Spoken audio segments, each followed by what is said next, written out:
Ironheart, ini series yang rilis di tahun 2025, merupakan bagian dari MCU, di mana kita tuh ngelihat karakter ini ada di Black Panther Wakanda Forever kemarin ya.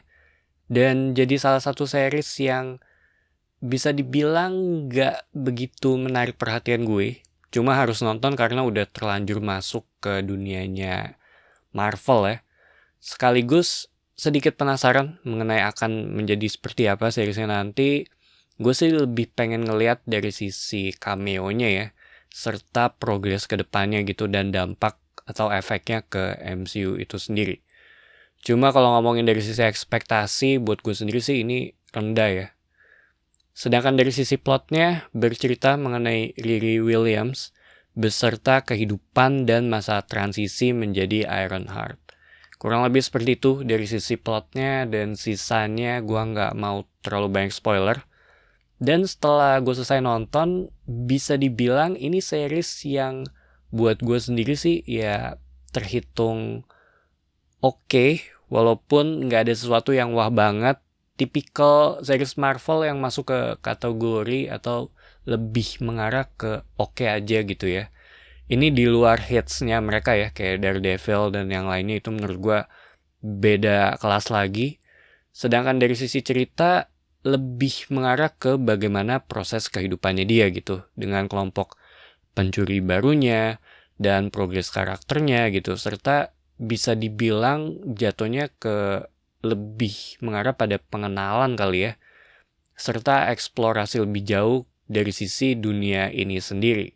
Tapi menurut gue, ini terhitung realistis dari sisi karakternya, di mana si Riri Williams ini tuh lagi berada di titik di mana dia lagi berusaha untuk ngelewatin proses berdukanya karena kehilangan orang terdekatnya dia. Dan yang menarik, orang yang telah meninggal inilah yang menjadi sosok AI di dekatnya dia gitu, dan yang ngebantu untuk ngelewatin proses berdukanya itu sendiri ya. Di sisi lain, karakter si Riri ini juga bukan orang yang benar. Dia tuh berada di area abu-abu ya, atau bahkan mungkin bisa dibilang kriminal juga, dengan tujuannya tersendiri.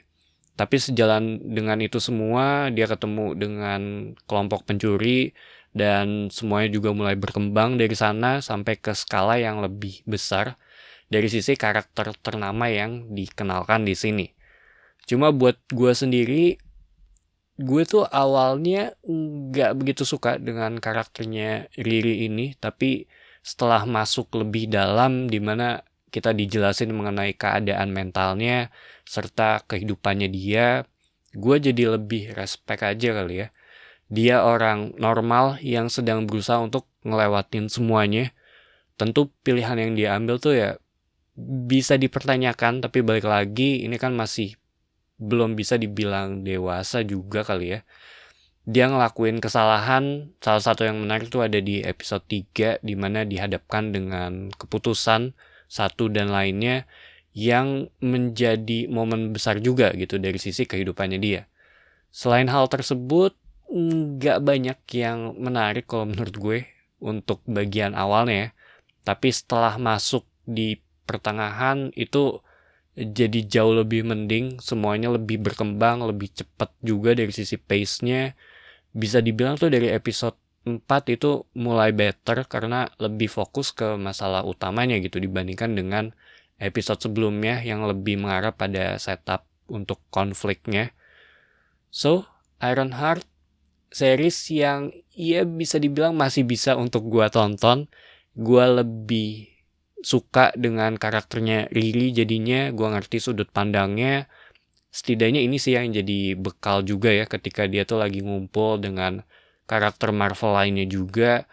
Terus ini series yang butuh waktu untuk masuk ke masalah utamanya, baru dari sana menurut gue jadi jauh lebih menarik. Sisanya ya terhitung so-so sih.